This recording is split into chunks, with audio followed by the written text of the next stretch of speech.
Olá pessoal, meu nome é Caio, né? A gente já havia se encontrado na segunda-feira, eu tive a oportunidade de dar uma aula de neuroanatomia para vocês. Né, como eu já disse na segunda-feira, né, eu sou aluno de pós-graduação, sou aluno de doutorado do programa de Neurociência e Cognição. Além disso, eu sou biólogo também eu sou biólogo da universidade, então atuo como servidor desde 2014 aqui na UFABC. Atualmente eu sou coordenador dos biotérios da UFABC, especificamente no campus de São Bernardo do Campo. Né? Então hoje a gente vai tratar de um assunto bastante importante, principalmente para aqueles que trabalham, né, ou que têm intenção de trabalhar com animais de laboratório, com animais de experimentação. Né?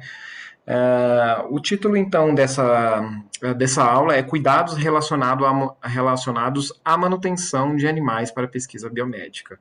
Então, os assuntos que eu gostaria de abordar nessa aula hoje é sobre os biotérios da UFABC, de forma geral, os tipos de biotérios que a gente pode deparar ao longo da pesquisa, rotina de um biotério de experimentação, acho que é o nosso foco, uma vez que a gente, né, tem acesso majoritariamente aos biotérios de experimentação. Queria também abordar um pouco de biossegurança e finalizando com comportamentos e características de ratos e camundongos, uma vez que são as espécies mais utilizadas, né, no Brasil, né, não só no Brasil, mas como no mundo todo, né, para pesquisa biomédica. Né? Então, para iniciar, eu gostaria de mostrar um pouco do nosso organograma da UFABC. Né? Então, a gente tem a reitoria e, paralelo à reitoria, a gente tem uma instância, né, totalmente independente, que é a CEU, a Comissão de Ética no Uso de Animais. Né? Então, vocês já devem ter ouvido falar sobre essa comissão aí na aula de bioética, né? E também em algum outro vídeo gravado pela Bárbara. Né? E, além disso, abaixo da reitoria, a gente tem a pró-reitoria de pesquisa. Né? Ao lado da pró-reitoria de pesquisa, a gente tem uma comissão consultiva, né, que a gente chama de comissão de biotérios, onde a gente tem representante dos biotérios e dos centros. Né? Lembrando que aqui na UFABC a gente tem 3 grandes centros, né, diferente da universidade da maioria de vocês, que devem ter departamentos, né, departamento de fisiologia, enfim, de farmacologia. Hein? Né? E aqui a gente tem 3 grandes centros. Né? Um projeto político pedagógico, né, é um pouco diferente também dos cursos tradicionais. Né? Então, abaixo aí da PROPES e da COB, né, a gente tem a coordenação, onde, né, é a gestão mais íntima, né, com os biotérios, ou seja, os coordenadores eles estão diariamente dentro dos biotérios. Né, então, assim, eles fazem gestão da rotina diária. Né? E além da coordenação, a gente tem um braço direito aqui que seria o responsável técnico. O responsável técnico necessariamente tem que ser um médico veterinário. Né? Então pode ser que eu tenha tipo, mais de um médico veterinário no biotério, né? Mas um deles tem que ser o responsável técnico do biotério. Né? Então abaixo da coordenação e desse responsável técnico, né, a gente tem biólogos, né, outros veterinários, né, que não têm essa função de responsabilidade técnica, né, técnicos e também estagiários. Né? Então, os biotérios da UFABC, né, eles são compostos, né, por 4 biotérios, né, 2 em Santo André e 2 em São Bernardo do Campo. Né? A gente tem já em operação biotério de criação e experimentação em camundongos em Santo André.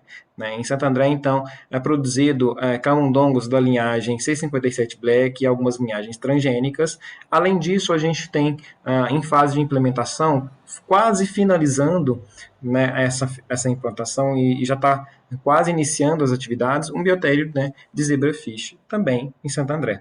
Em São Bernardo do Campo, a gente tem um biotério de criação de ratos, que também está finalizando a sua implementação. Né? Então, a gente já tem diversos equipamentos, eu vou detalhar no próximo slide para vocês. E a gente também tem um biotério de experimentação de ratos e camundongos, também em São Bernardo do Campo. Né? E já em operação desde muito tempo. Né? Quando eu entrei aqui em 2014, por exemplo, esses biotérios já funcionavam. Né? Então a gente tem toda a nossa equipe, né? Então eu coordenando os biotérios de São Bernardo, Elvia coordenando os biotérios de Santo André. Então a gente tem um único médico veterinário, ele também então assume a função de responsabilidade técnica, tanto de Santo André quanto de São Bernardo, além da minha função, né, de coordenador dos biotérios de São Bernardo. Eu inicialmente, né, eu fui contratado como biólogo da universidade, então eu atendo na função biólogo, né, eu atendo os 2 campos. né? Então, São Bernardo e Santo André. Em São Bernardo do Campo, a gente tem duas técnicas de laboratório, né, que nos ajudam com a rotina dos biotérios, né, troca dos animais e tudo mais, a Valéria e a Luana. Em Santo André, a Elvia, que também é coordenadora, ela também é técnica de laboratório, e o seu par, então, a Carolina. A Carolina que os ajuda, né, com toda essa rotina aí de troca e tudo mais no biotério. A gente vai discutir um pouco das rotinas aí no biotério, né? Então, aqui só para vocês terem noção, né? Então, hoje a gente tem aproximadamente 20 pesquisadores, docentes, né, que associados aos biotérios, cadastrados aos biotérios, né, junto com seus supervisionados de pós-doutorado, né, ou seus alunos de pós-graduação, seja mestrado ou doutorado, alunos de iniciação científica, somando então mais de 60 usuários nos biotérios, né.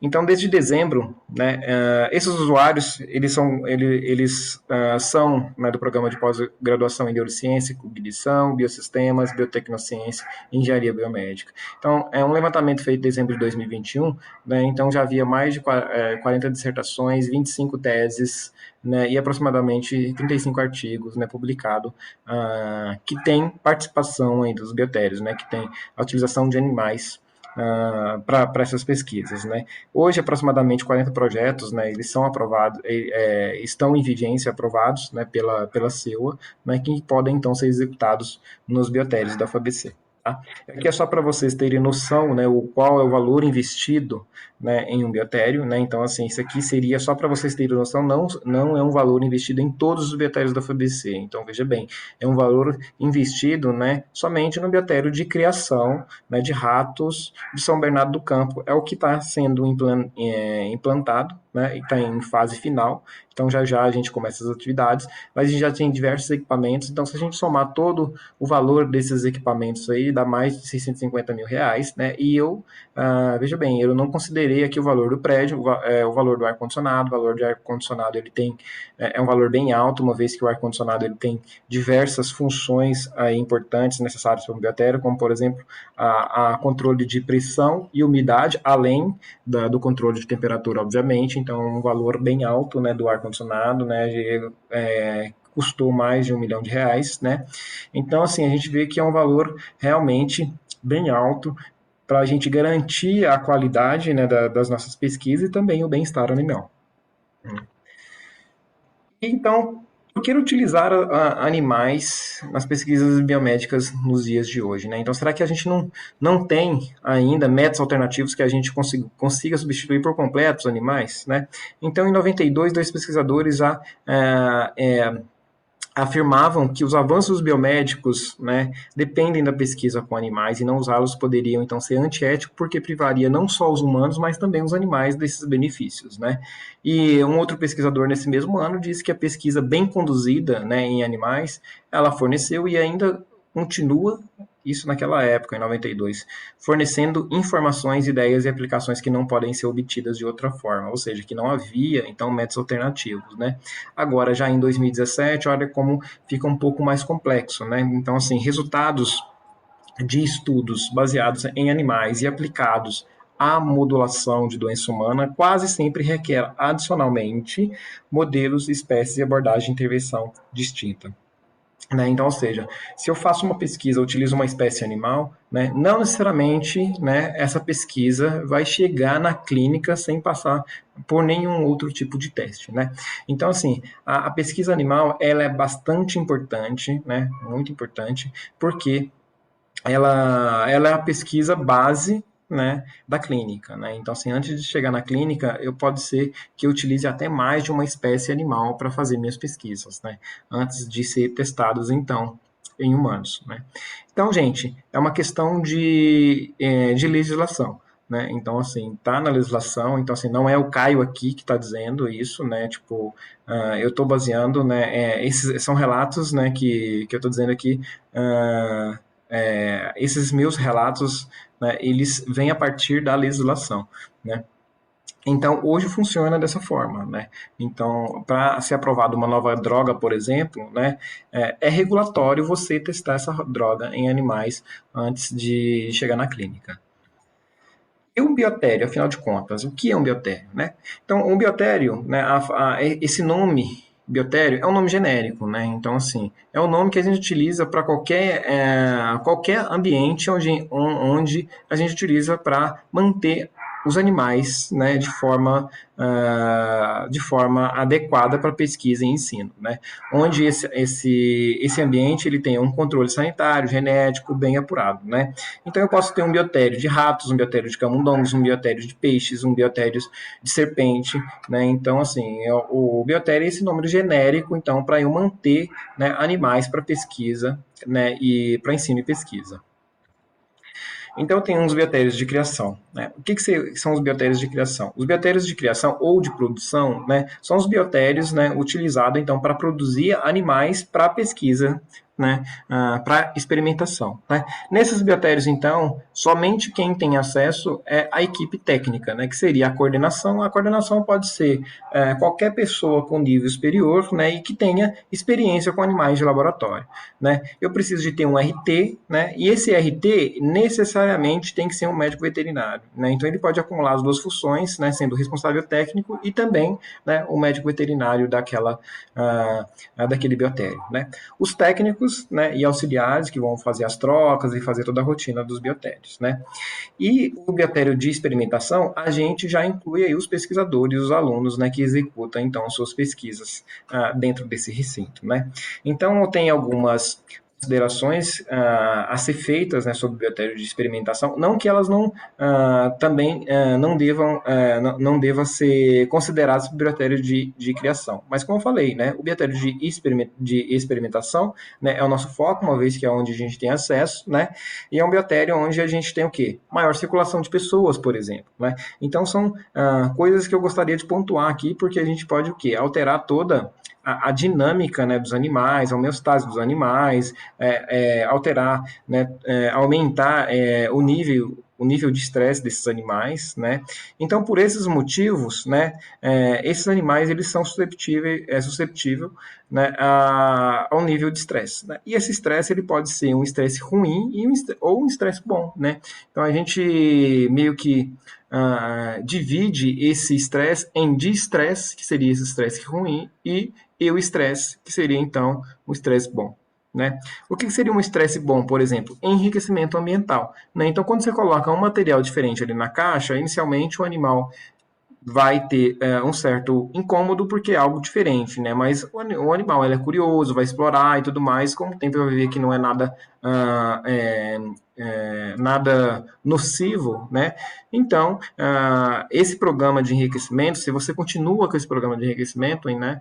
Então pode ser então que esse animal ele tenha, né, uma plasticidade encefálica, seja uma plasticidade sináptica, neural muito maior, né, que os animais que não têm esse programa de enriquecimento ambiental, melhorar a memória, enfim, tudo mais, né? Então a gente chama de estresse bom.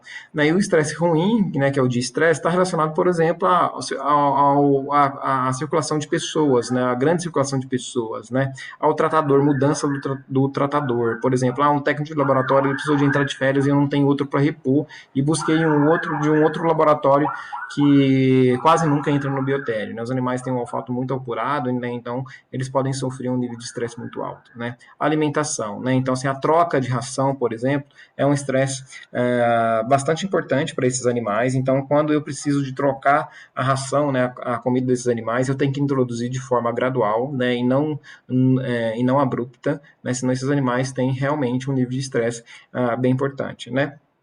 Os tratamentos que ocorrem de forma, né, corriqueira nos biotérios de experimentação, né, eles causam um estresse enorme para esses animais, vai depender do tratamento, alguns muito mais do que outros, né? Então, se a gente pensa nos 3 R's que vocês já viram em outras aulas, por exemplo, aqui no caso o refinement, né, que seria o refinamento das técnicas, né, o refinamento do experimento, ele tem que ser muito bem considerado aqui para que esses animais tenham o menor nível de de estresse possível, né?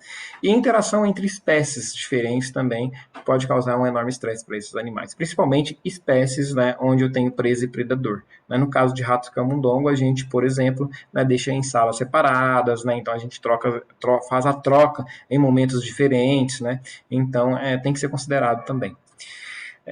Outras questões que devem ser observadas, né, para um biotério seria a água sempre tem que estar pelo menos filtrada, né? A gente tem alguns biotérios que autoclava a água, no nosso caso a gente autoclava, a gente também filtra, né? Então a gente tem água filtrada no caso dos ratos, no caso dos camundongos autoclavada, né? Como eu comentei aí da nutrição, né? Também a cama, a maravilha, onde os animais ficam. Também é muito importante, então tem que considerar o nível de absorção dessa cama, né? Então, para eu saber quando eu preciso de trocar essa cama, né? Se é 2 vezes por semana, 1 vez por semana, obviamente tem que considerar a população daquela caixa, né? O som, ruído, vibração também tem que ser considerado, umidade, ventilação e temperatura. Tudo isso, né, são parâmetros, né, já bem estabelecidos na literatura e tem que ser seguidos, tá? Um biotério, né, ele é composto, né, por uma série de aparatos onde a gente consegue acondicionar os animais, né? No caso, a gaiola é o recinto principal, né, onde os animais ficam de fato, né? Então é muito importante, né, tipo, a sua fabricação, né, que a forma que é fabricada, né, o material, o tamanho, porque ele vai afetar profundamente o microambiente, que seria onde os animais ficam, né. Então eu posso ter gaiolas, né, que a gente tem uma função isoladora, né, e gaiolas que não têm uma função isoladora. Essas gaiolas, elas podem ficar, que a gente chama em rack ventilados, né, que a gente chama de microisoladores, né, ou em estantes ventiladas, né? No caso aqui, estantes ventiladas e aqui nesse caso, racks ventilados, né? Então, o que seria esse microisolador? Eu não estou isolando um animal do outro, mas eu estou isolando uma caixa da outra, né? Que também o isolamento social para os animais é um de estresse muito alto também, né? Mas vejam bem, essa caixa aqui, por exemplo, né, de um rack, não se comunica diretamente com a caixa vizinha, né? Diferente da estante ventilada, onde a caixa vizinha, né, tem o mesmo ar, né? Ambas as caixas têm o mesmo ar. Então, eu não consigo isolar a caixa, né? Então, essa é a diferença de um rack ventilado e uma estante ventilada, né? Outras considerações que eu gostaria de pontuar para um biotério de experimentação seria a rotina, né, rotina de troca, onde a gente muda, né, os animais de gaiola, né, tira da gaiola suja e coloca numa gaiola limpa, né? Então a gente precisa de fazer essa troca de forma cuidadosa, né? Os horários eles têm que ser previamente estabelecidos, né, para esses animais acostumarem, né, com essa troca, né, ter realmente uma rotina, né? E isso tudo para evitar que esses animais tenham um maior nível de estresse, um maior aumento, né, de corticosterona, por exemplo, né? Seria, no caso dos animais, o hormônio de estresse deles, né? Parecido com o nosso cortisol.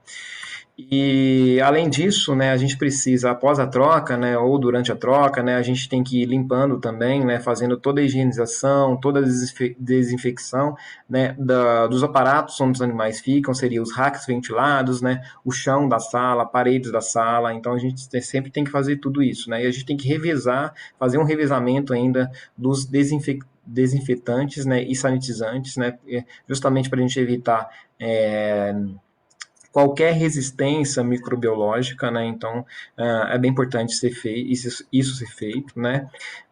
Então o material, né, de troca, material sujo, né, a raspagem da maravilha suja, né, ela tem que ocorrer se possível, dentro de uma cabine de raspagem, né? Então, isso aqui é muito aerosol que é gerado, né? Muita amônia.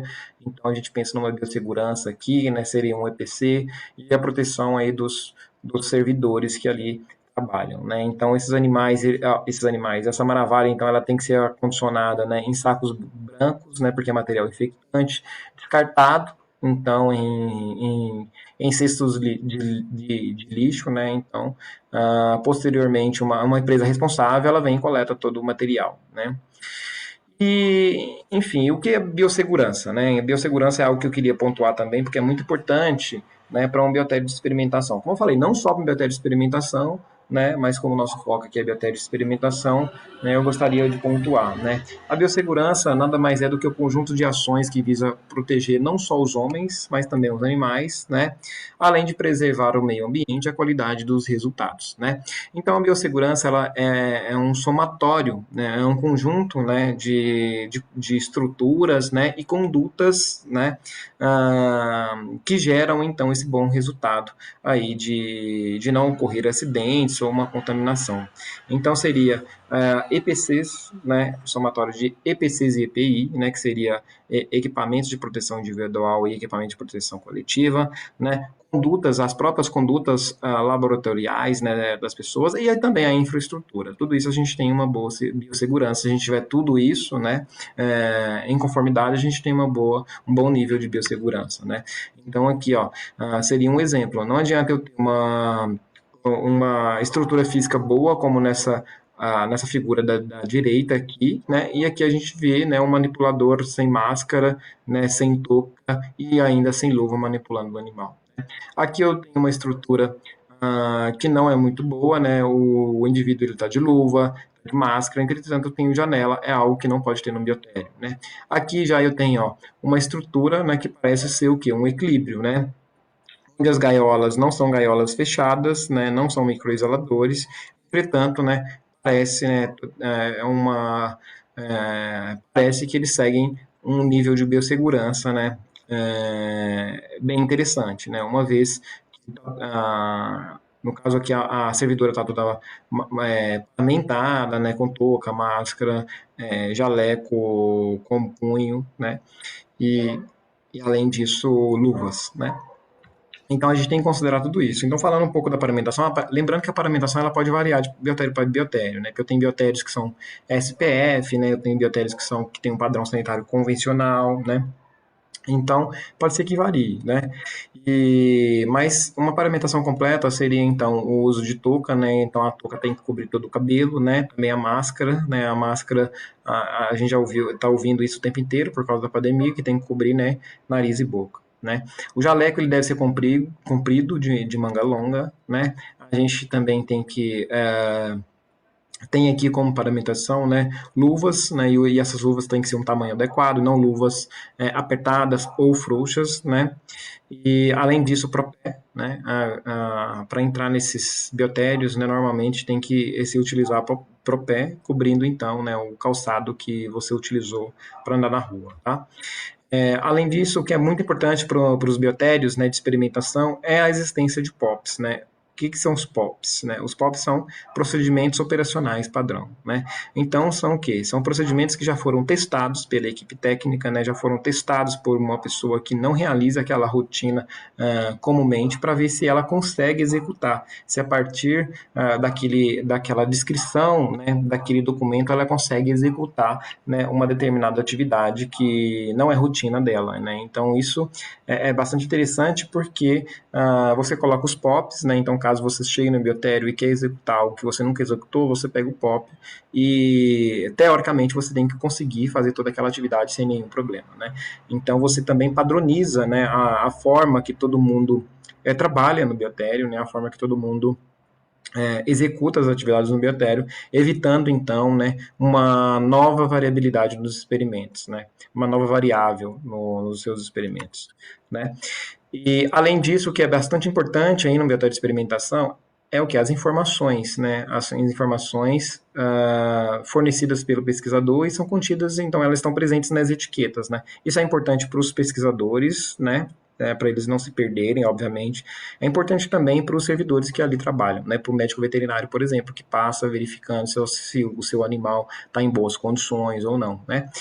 E, além disso, né, os pesquisadores, os usuários, eles têm que saberem, né, de algumas características comportamentais, né, de seus animais. Por exemplo, ele precisa pelo menos saber diferenciar, né, um macho de uma fêmea. Né? Então, às vezes eu peço no biotério central uma quantidade de animais macho, né? Então, assim, eu tenho que ter a capacidade de chegar, pegar e conferir se realmente são animais machos que eu recebi.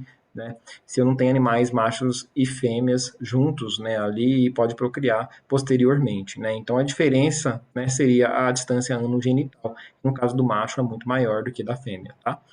E saber também dos comportamentos normais, né, da espécie, né, que é a criação de ninhos e tudo mais. Porque se eu souber do comportamento normal, tudo que tiver de errado, né, eu vou conseguir identificar. Porque se eu conheço o comportamento normal, né, desses animais, e se eu ver algo errado, eu vou pensar, putz, tem algo estranho, então, assim, mesmo que eu não consiga resolver, mas eu vou conseguir identificar que tem algo errado e chamar, então, um médico veterinário, chama um biólogo, chama um técnico de laboratório, chama alguém para tentar resolver aquele problema, né?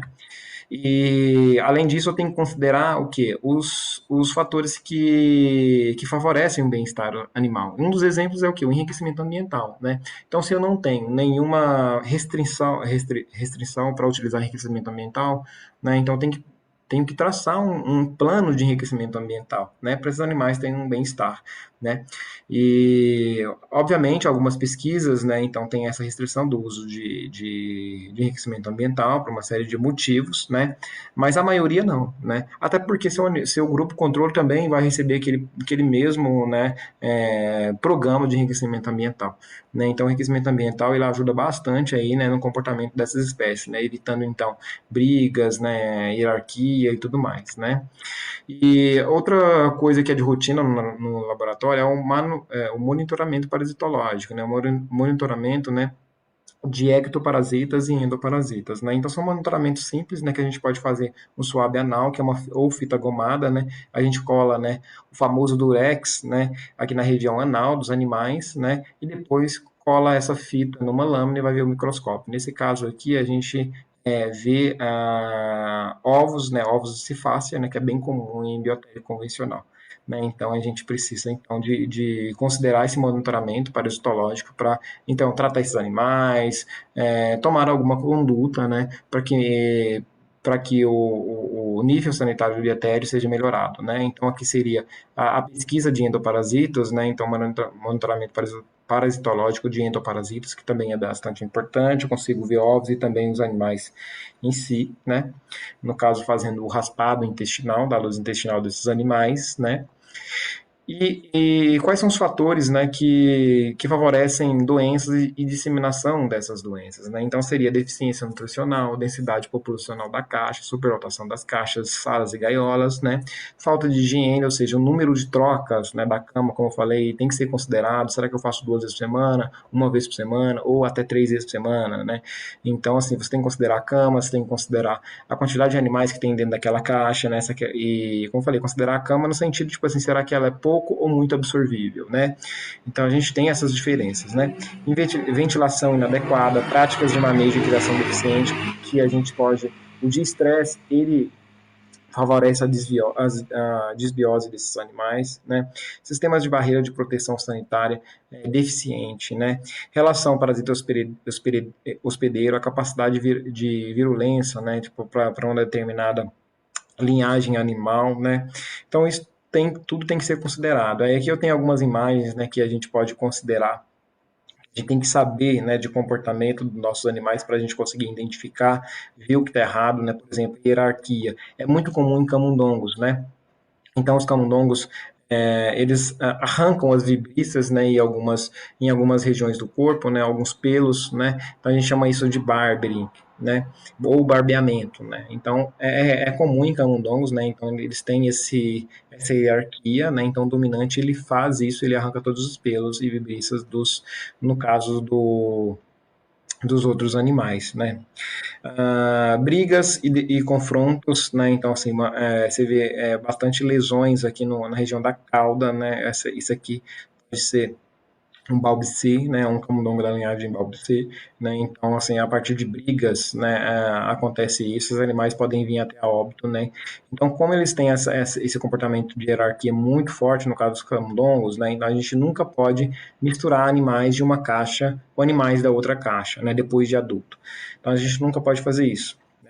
Então, outras observações, né, prolapso peniano, né, então a gente pode observar, né, aumento da caixa craniana, então porfirina, que a gente consegue identificar muito fácil nos animais, né, então essa porfirina aqui é indício de estresse, né? Indício que está ocorrendo algum problema nos animais, né? Então são essas secreções aqui de cor avermelhada, né? Que a gente consegue identificar no olho, às vezes até no dorso, porque o animal se limpa, né? Ele se limpa todo e a gente às vezes vê até o dorso bem vermelhinho, né? Então é indício de porfirina que esse animal está sofrendo algum tipo de estresse. Né? Então, aqui seria uma relação de todos os fatores, né, que podem alterar a qualidade, né, sanitária, a qualidade, a, a qualidade do bem-estar do animal. Né? Então, são vários fatores, sejam de fatores ambientais, né, físicos, né, fatores químicos e microbiológicos. Né? Então, a gente tem que considerar todos esses fatores. Né? Então é isso que eu tinha para falar para vocês, né? Então, assim, só uma última frase para a gente, né, refletir, né? Então, Charles Darwin dizia, né, já dizia que não há diferenças fundamentais entre o homem e os animais nas suas faculdades mentais. Os animais, como os homens, né, demonstram sentir prazer, dor, felicidade e sofrimento. Então era isso que eu tinha para vocês hoje e espero ter contribuído de alguma forma para a formação de vocês. Muito obrigado. Aqui, só esqueci de falar que aqui tem algumas referências que vocês podem aproveitar essas referências, se quiserem aprofundar mais nesse assunto, né? Então tem algumas referências que eu deixei aí para vocês. Agora, de fato, muito obrigado.